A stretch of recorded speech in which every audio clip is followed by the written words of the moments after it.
Je vous salue encore une fois ce matin, chers maman, chers papa, chers jeunes, chers frères et sœurs.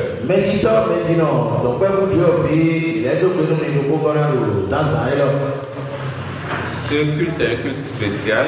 Vous allez constater que nous avons commencé tôt.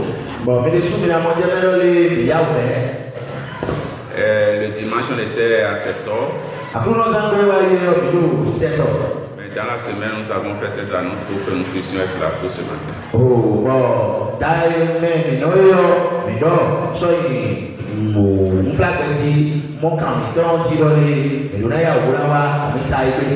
Parce que ce jour est un jour très important pour les fils et filles de la nation béninoise.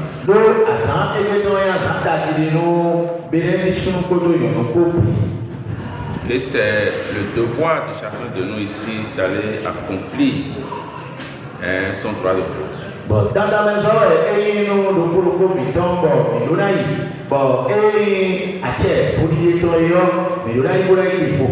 Donc nous devons commencer le culte tôt et vous libérer tôt pour aller accomplir votre devoir civique.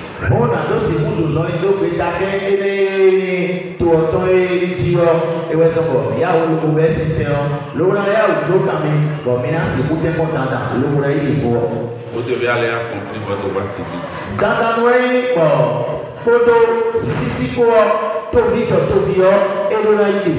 En tant que chrétien, nous devons le faire. Amen. Amen. Ouvrons la parole de Dieu dans Galates chapitre 5, le verset 16 et ensuite verset 22 à 23.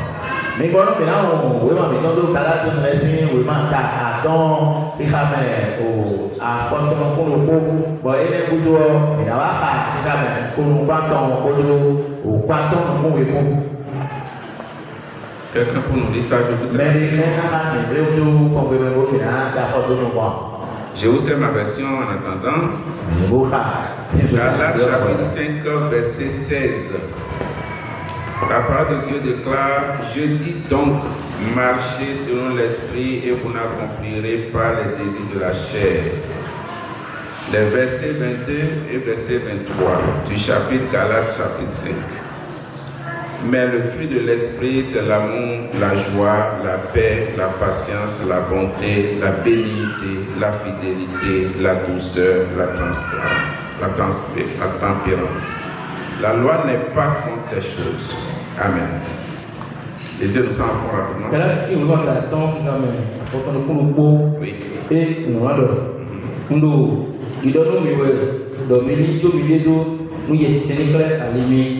Mimo wa ngejulu bideu kigame konku je propaton lo ngoye siseno na mewa yi kome kungu figo mimo suru bido kome yinyo dabiwa bejinino fifa meretude mubo siongbe enele ni ba do hoto. Amen. Amen. Que Dieu bénisse la lecture de sa parole. Akono ni do ki ha hoto. Bien-aimés dans le Seigneur, le thème de notre message de ce matin, un nouveau départ avec le Saint-Esprit.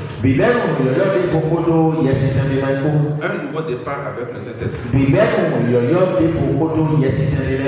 Chaque personne que tu as créée sur la terre, chaque personne que tu as créée sur la terre, même nous en tant que chrétiens, nous désirons toujours une vie meilleure. Nous sommes prêts à avoir une vie meilleure, mais nous ne sommes pas prêts à payer le prix de cette vie meilleure.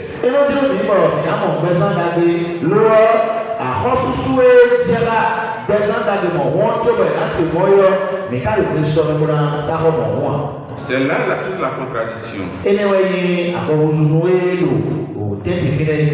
Commencer un nouveau départ demande à ce qu'on s'arrête à un instant donné et commencer par réfléchir pour voir, mais là où je suis, est-ce que ça me va? ou bien je dois changer encore des choses.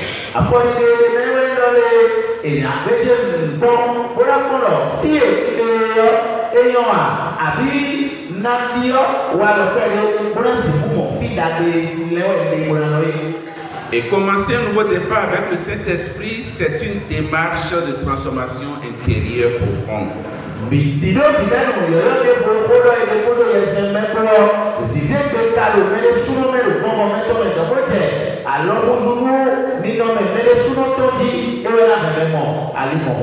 Ce n'est pas un effort personnel que l'on cherche à faire, mais il faut une coopération sincère avec Dieu.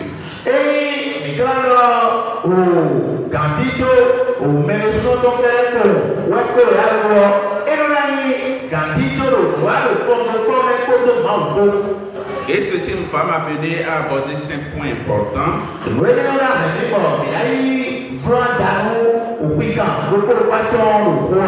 Le premier point, lorsque nous voulons commencer un nouveau départ avec le Saint-Esprit, pour caricaturer un peu ce que je veux dire, c'est comme quelqu'un qui veut bâtir sa maison et il s'est donné un architecte pour que l'architecte puisse lui faire un bon plan.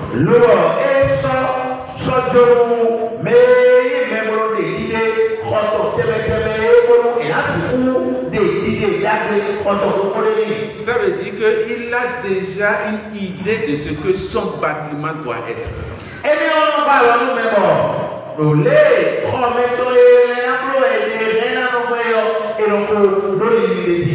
Et pour que le bâtiment soit une réalité, cela demande qu'une fondation soit faite d'abord. Et une fondation solide.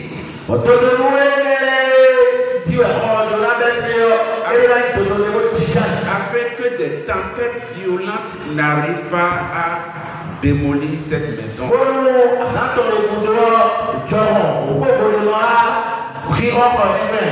C'est de la même façon que lorsque nous voulons commencer le nouveau départ, le premier point pour nous, c'est de faire une bonne fondation.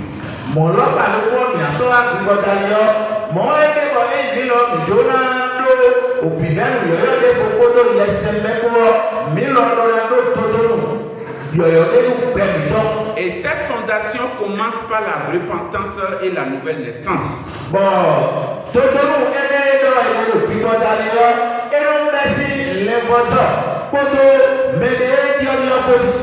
Et Jésus a fait cette promesse.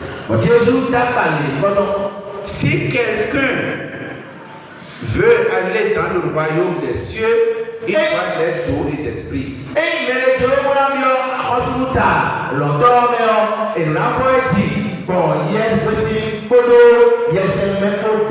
C'est l'évangile selon Jean chapitre 3 verset 5 qui nous le dit.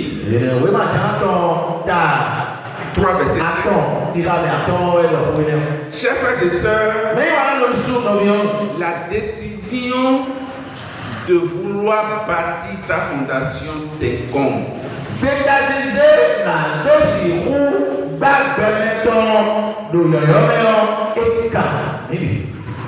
Chacun doit pouvoir prendre la décision. Ce n'est pas une autre personne qui prendra la décision à ta place.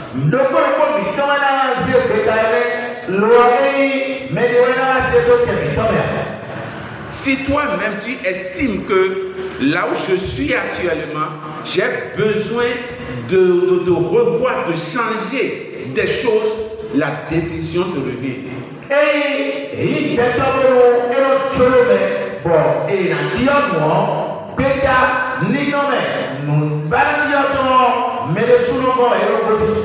C'est pourquoi, lorsque nous regardons Actes des Apôtres chapitre 2 verset 38,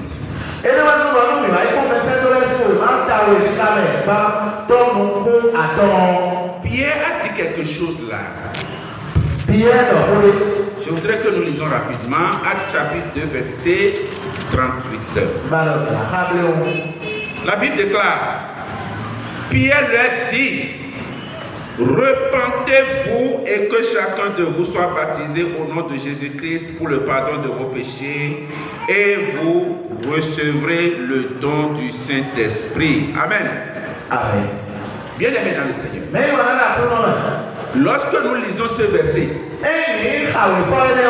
avant que la personne ne reçoive le don du Saint-Esprit, avant que la personne ne reçoive le pardon de ses péchés, Pierre dit quelque chose dans sa parole. Repentez-vous. La repentance, c'est le premier point de départ. Tant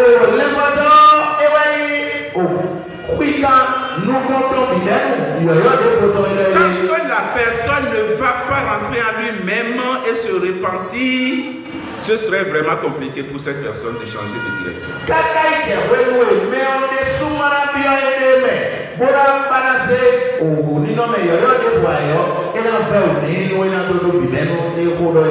Le tout ne suffit pas de se laisser au dit des autres. Ta vie, c'est ta vie. Et ça t'incombe toi et toi seul.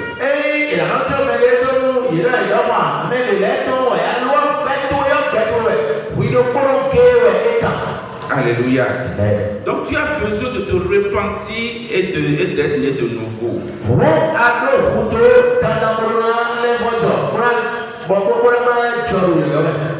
Le Saint-Esprit est nécessaire dans la vie du chrétien. C'est pourquoi lorsque Jésus voulait partir, lorsqu'il voulait accomplir sa vie, son ministère sur la terre partir, il a fait cette promesse à ses disciples.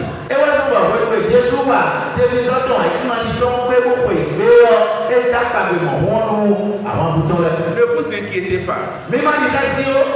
Soyez certain que je vais envoyer le consolateur qui sera votre guide au quotidien, qui va vous conduire dans les pas que vous allez poser, et vous ne serez plus orphelin parce que vous ne me verrez plus physiquement.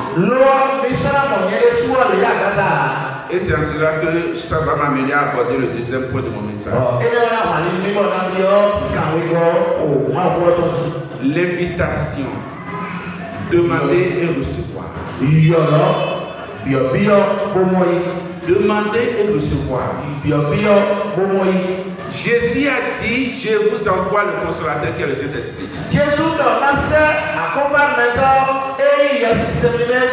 Mais vous devez demander d'abord. Demandez. Et on va vous donner. C'est pourquoi la Bible déclare dans Luc chapitre 11 verset 13. Si donc, méchants comme vous l'êtes, vous savez donner de bonnes choses à vos enfants, à combien plus forte raison le Père Céleste donnera-t-il le Saint-Esprit à ceux qui le lui demandent?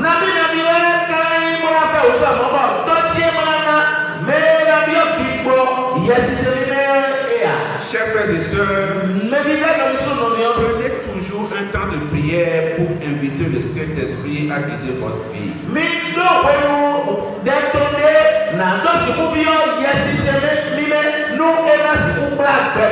À guider vos pensées et vos décisions.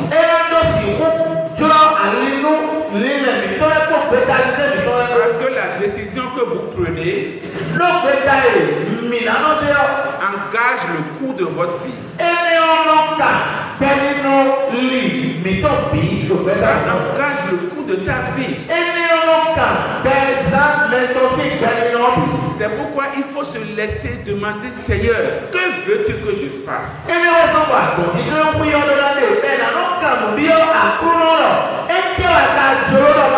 Dans n'importe quelle situation qui m'arrive, quelle décision tu veux que je prenne? Pour que la décision n'embrasse pas le cours de ma vie.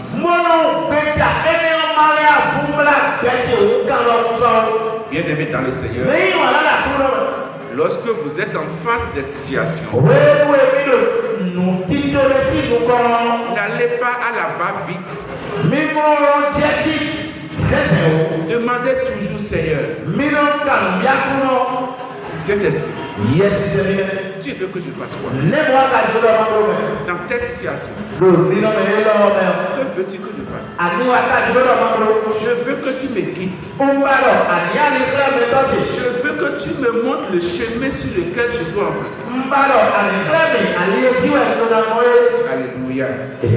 Bien-aimé dans le Seigneur, c'est vraiment important pour chacun de nous. La troisième étape, c'est notre marche quotidienne. La marche quotidienne avec le Saint-Esprit. La Bible déclare dans Galates chapitre 5 verset 16, marchez selon l'esprit et vous n'accomplirez plus les désirs de la chair.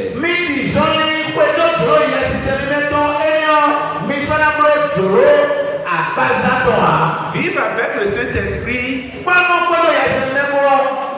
c'est une relation continue.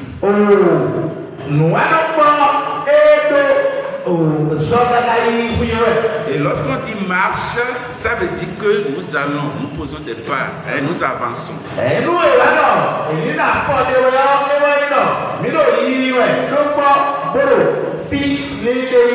Et c'est en cela que nous devons apprendre à être attentifs aux douces impulsions de l'esprit dans notre conscience.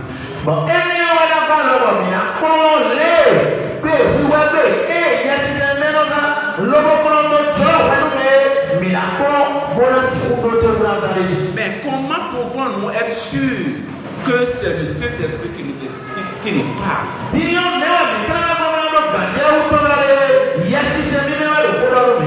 Beaucoup de personnes ignorent cela. Cela implique souvent de passer du temps dans la lecture de la parole.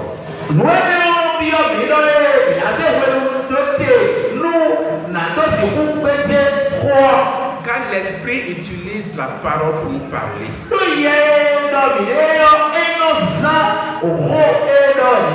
Et si nous regardons un peu dans Jean chapitre 1 verset 1 à 5,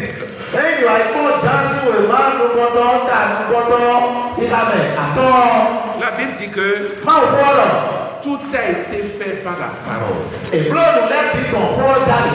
Au commencement était la parole. Et la parole était avec Dieu. Tout a été fait par la parole. Et tout sera aussi par la parole. Alléluia. Bien-aimé dans le Seigneur, nous devons développer cette dépendance quotidienne vis-à-vis de la parole de Dieu.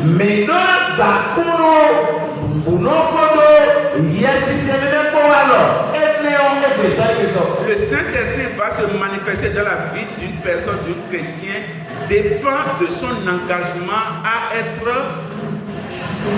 au contact de la parole de Dieu au quotidien.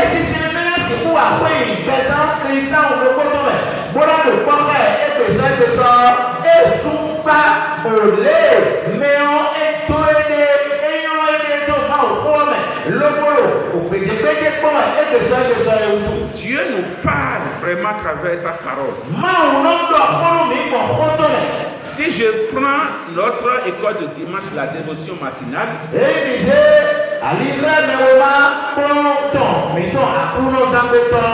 notre document livré d'école de dimanche, ça a été inspiré par Dieu.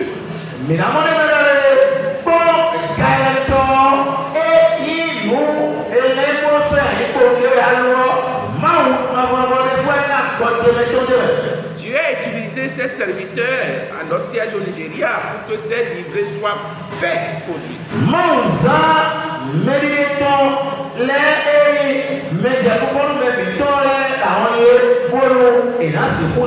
Vous savez voir que chaque jour que Dieu fait la parole de Dieu, la dévotion, vous lisez la parole de Dieu au quotidien. vient là, c'est pour quelque chose nécessairement. Déboué, et là, il fait bon. À tout le monde, ça peut être ma viton. Zanfon, t'es ou à part et l'on me témère, à y faire, à non monde de ma ou chronique. Alléluia.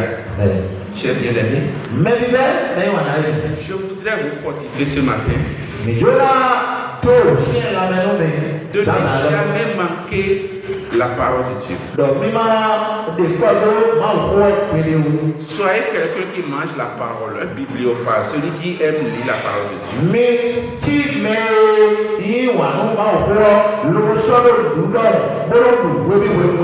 Alléluia. La quatrième partie de mon message, c'est le renouvellement de l'intelligence.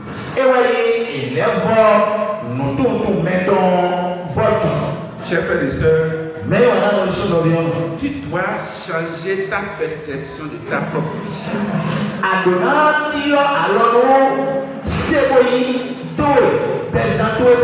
Et le Saint-Esprit travaille pour ça. Afin que nous puissions avoir une autre façon de voir notre propre vie.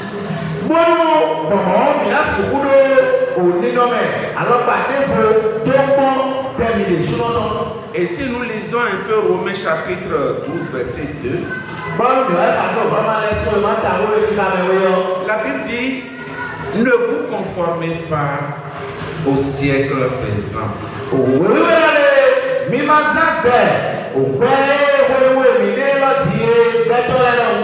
Mais soyez plutôt transformés par le renouvellement de votre intelligence.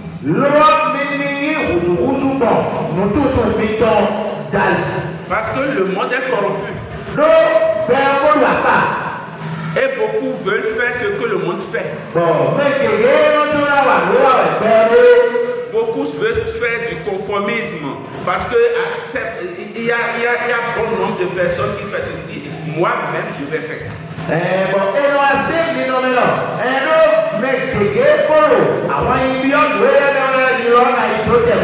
Parce que c'est la loi, c'est la règle. Mon frère, ma soeur, ce n'est pas la règle.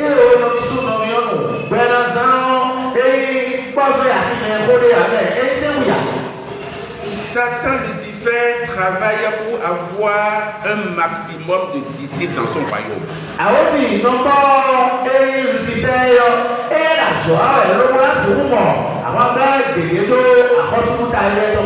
Et c'est le travail qu'il fait au quotidien. Vous allez constater la dépravation des mœurs partout.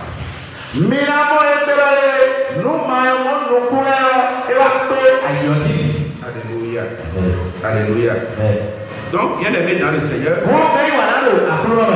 nous devons travailler à cela pour changer notre perception de notre vie.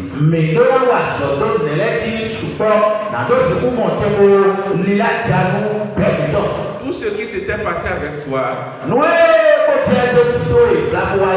Corinthiens chapitre 5 verset 17 nous dit,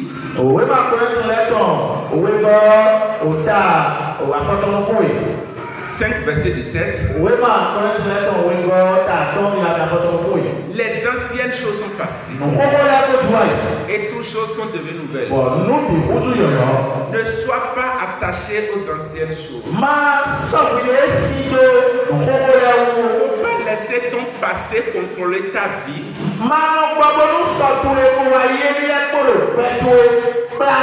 Et dire que c'est fini déjà pour moi. Non, rien n'est fini. Non. La Bible dit les anciennes choses sont passées. Mais c'est à toi de dire maintenant, c'est le nouveau départ.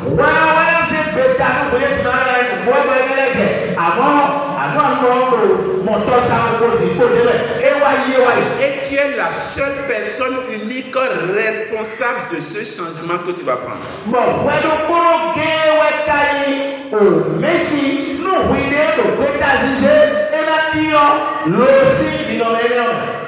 Remplacez les anciennes habitudes de vos pensées, chers frères et sœurs.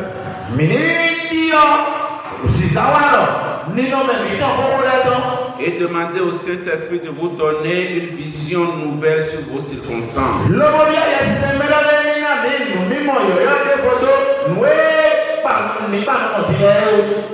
Et la cinquième dernière partie, c'est de porter du fruit. Porter du fruit. Un nouveau départ, chers frères et sœurs, se manifeste par un changement de caractère visible.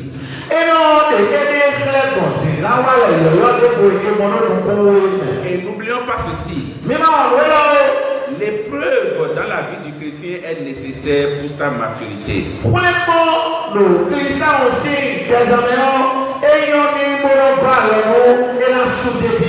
Et si vous lisez Jacques chapitre 1, verset 3 à 4, vous allez voir.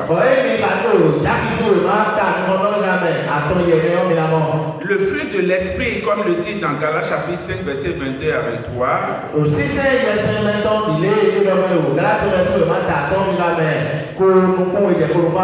Lorsque quelqu'un est dans un nouveau départ dans sa vie, on voit se manifester de manière visible et claire.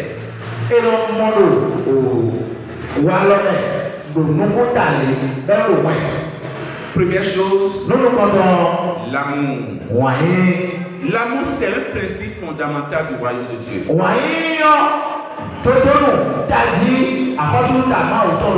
Et Jésus sur la croix l'a démontré pour l'humanité. Il est une nécessité que nous témoignons cet amour envers tout le monde.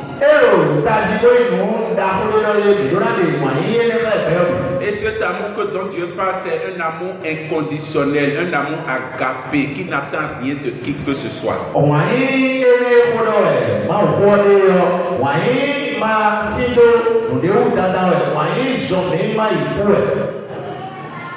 Autre fruit de l'amour, c'est la joie et la paix.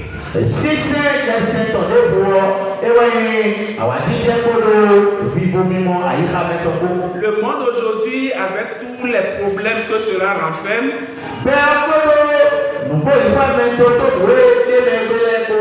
il est vraiment difficile de lire sur les visages la joie, la paix sur les gens.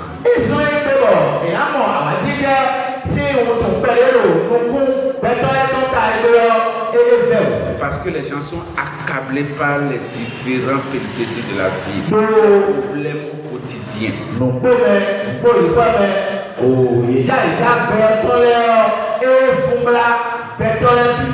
Mais nous devons comprendre que cela est inhérent à la vie humaine.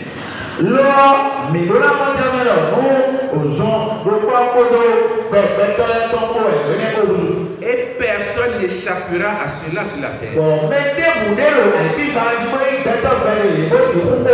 Parce que nous ne sommes pas des sacrés.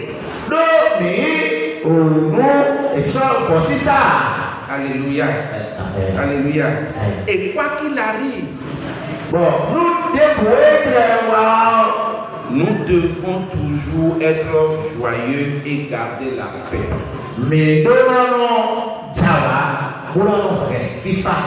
Faites la paix, même si cela dépend de vous.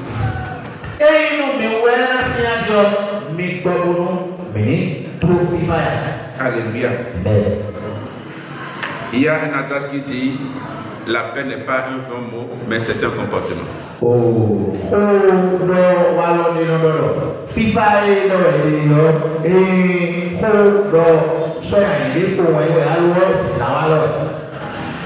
Un autre fruit de l'esprit qui témoigne que nous sommes vraiment dans notre nouveau départ, c'est la maîtrise de soi. Il est important de maîtriser ses impulsions quoi qu'il arrive.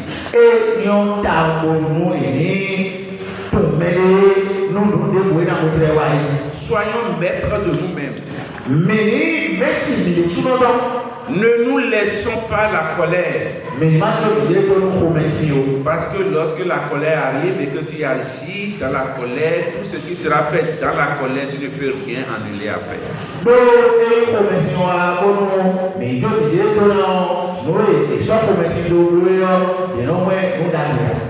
Et c'est en cela qu'il faut contrôler toujours son langage. Contrôler ses désirs.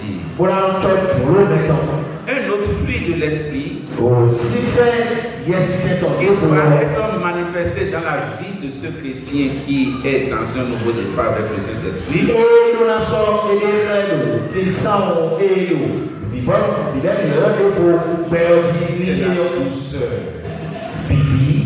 La douceur.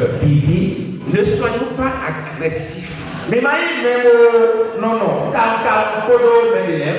Vous voyez, aujourd'hui, maintenant, avec tout ce qui se passe dans ce monde, l'agressivité a atteint son paroxysme un niveau très élevé.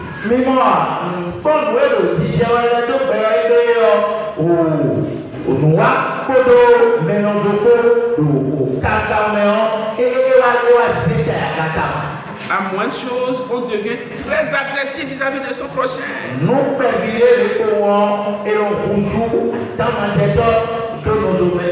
Alléluia. Mais celui qui a reçu ce changement et qui porte le fruit de l'esprit n'est plus agressif en ce moment.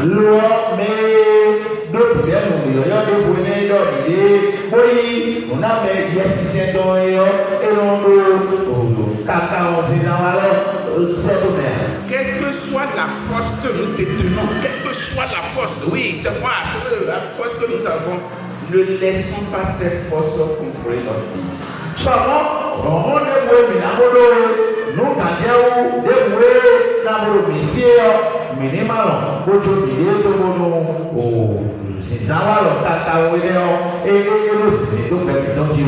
Un autre fruit de l'esprit, c'est la patience. La patience. Chers frères et sœurs, il faut savoir attendre. Il faut savoir attendre. Il faut savoir attendre. C'est vraiment important. Arriver à supporter les offenses sans vouloir se venger.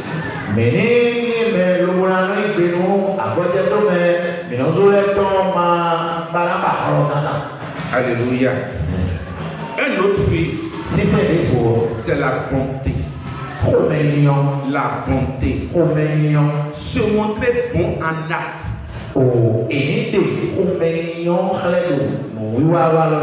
Que les autres voient en vous cette bonté. Amen. Un autre fruit, c'est la bienveillance.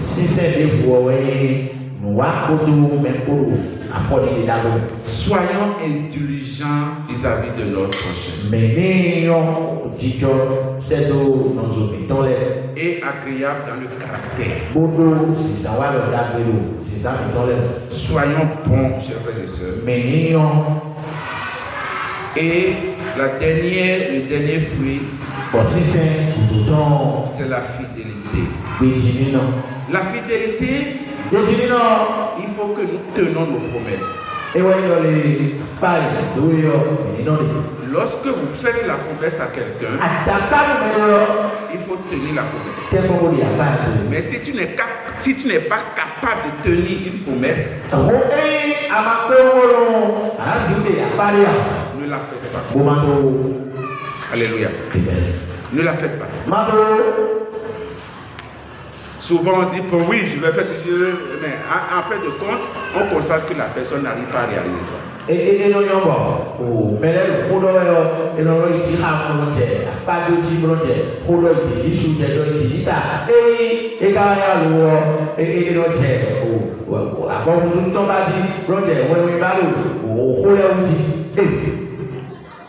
On ne me force pas à prendre un engagement dont je suis incapable d'accomplir. Ça ne marchera pas.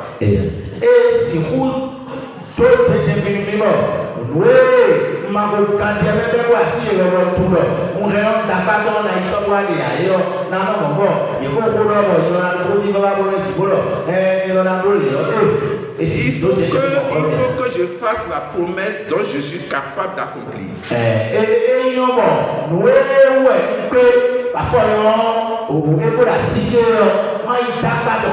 Ko kan lo le we mako to fi e mo ayo na ko yo ti bo lo le na lo. Et ce n'est pas simplement seulement à l'église, c'est dans la société en général. Mais wa bisa o ma o vi ko fe bo mi azaza e o fi ke wo ya. Il y a d'autres mais quand il doit le lever c'est bien pour mi na mo lo beto le me de so ni mo tamba o bo ina no lo ti wi we ne ya go lo na mo we ti bo me so ti de ton yo ti de be yo ba de ta ku ti o ja ko be no si on a dit so vivia. Il y a la tromperie que les gens utilisent aujourd'hui. M'as-tu vu? Mais m'as-tu vu? Je le dis pour que tout le monde puisse voir que c'est moi qui ai dit et on applaudit. Politique mais le moyen d'état ta que petit bon et j'ai fini la tapa prendre son calme sortir et après le dit et là le dit bon que l'on fait les bolo on a tout bolo o yiwe imo et là pour le torture yiwe moyen et quand le ta calo et là yo mais 6 ans et là yo mais do alors moi il quand oui báyìí wo ti wáyé mọ́ yìí láyé ká kàn fí ẹ̀kọ́ yìí dá lọ sí ìwé mọ́ mi fẹ́ kó dá lọ sí òkú mọ́ yẹ bá a mọ̀ kó dá lọ sí ìwúwo ya àkùnmẹ́. La fidélité dont Dieu nous parle ici veut que ce que nous disons que ça soit ça. Gbèjì nínú ìkọ́dọ̀nù mi wẹ̀ máa wò lé lò fi é lọ ebi ọtí àwọn ọ̀dọ́lẹ̀ mi náà kó lé òwe náà kó tó òwe ní mọ́ lómọ́. Et comme Matthieu l'a dit, chapitre 5, que notre oui soit oui et que notre non soit non. Oui, Matthieu Et soyons constants dans la foi.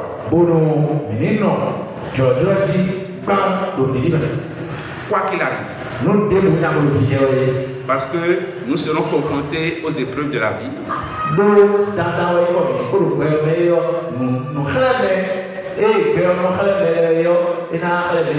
Mais il ne faut pas que ces épreuves de la vie nous fassent vaciller.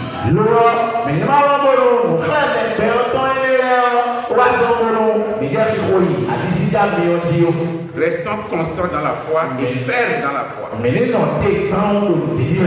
Et ne pas céder à quoi que ce soit. Que le Seigneur vous bénisse. Tiens-toi debout. Qu'est-ce que nous avons dit ce matin? Un nouveau départ avec le Saint-Esprit. C'est possible et ça dépend de toi.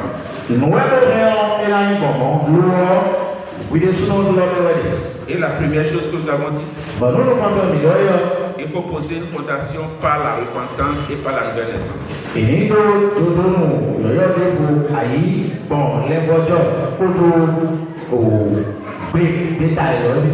La deuxième étape qui est cruciale, c'est demander et recevoir le Saint-Esprit pour nous guider dans le choix.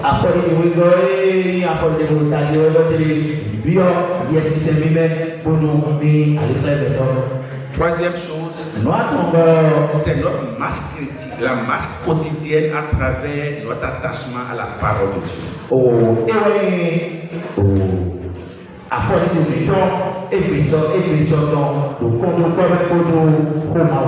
La quatrième chose, c'est le renouvellement de l'intelligence.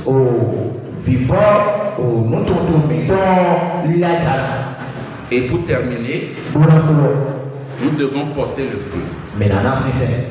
Le Saint-Esprit en toi porte fruit. Et ton nouveau départ avec le Saint-Esprit se manifeste à travers ses fruits.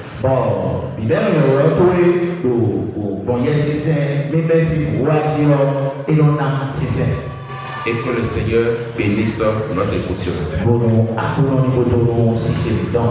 et que chacun ici ce matin réfléchisse pour son nouveau départ avec le Saint-Esprit.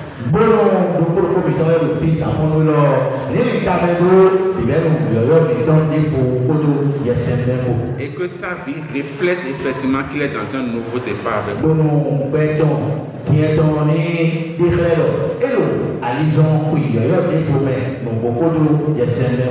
Tu vas prier ce matin. Tu vas dire Seigneur, j'ai écouté ta parole. Et tu m'invites ce matin dans un nouveau départ avec nous. Et la décision m'incombe. Si je la prends, ça fait du bien pour ma vie. Mais si je ne la prends pas, je suis responsable en connaissance de cause.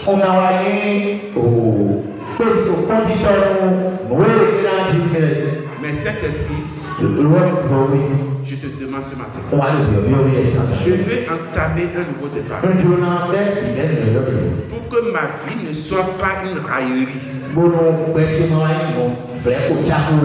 Là où je suis actuellement, ce n'est pas agréable pour ma vie moi-même.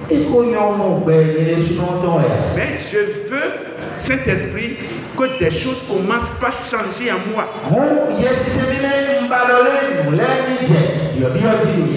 Ce matin, saisis ma vie. Saisis ma vie. Parle-moi. Parle-moi. Prie ainsi au nom de Jésus.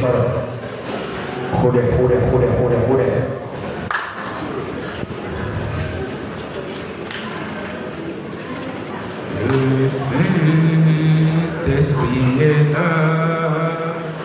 Le Saint-Esprit est là.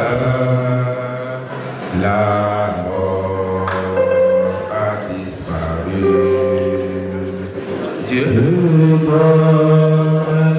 salut.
Seigneur Dieu, notre Père, notre joie est manifestée ce matin parce que tu nous as encore parlé et tu nous as instruits parce que tu veux que notre vie soit une vie autre que celle que nous menons actuellement.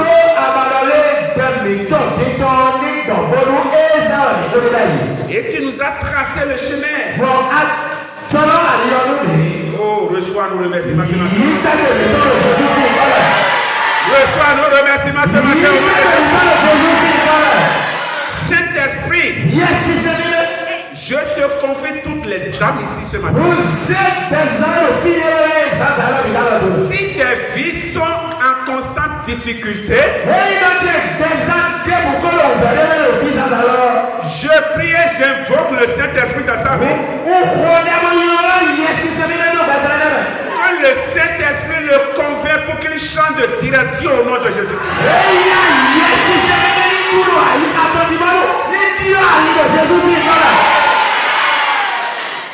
toute difficulté qui continue de contrôler ton existence sur cette terre.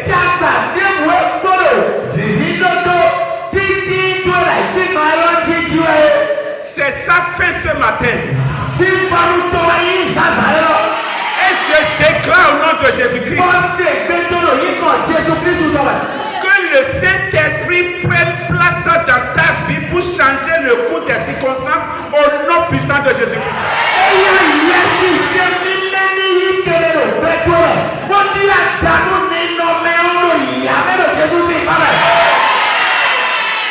Tous ceux qui voient des railleries dans ta vie et qui se moquent de toi,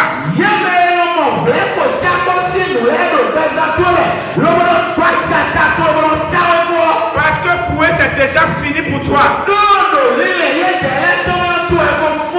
Mais laisse-moi te dire ce matin, c'est maintenant que le Seigneur va leur démontrer qu'il est ton Dieu.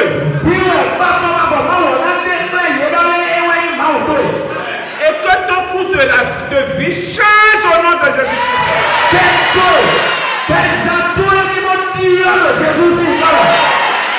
Et que tous ceux qui se moquent de toi commencent par glorifier le nom de l'Éternel.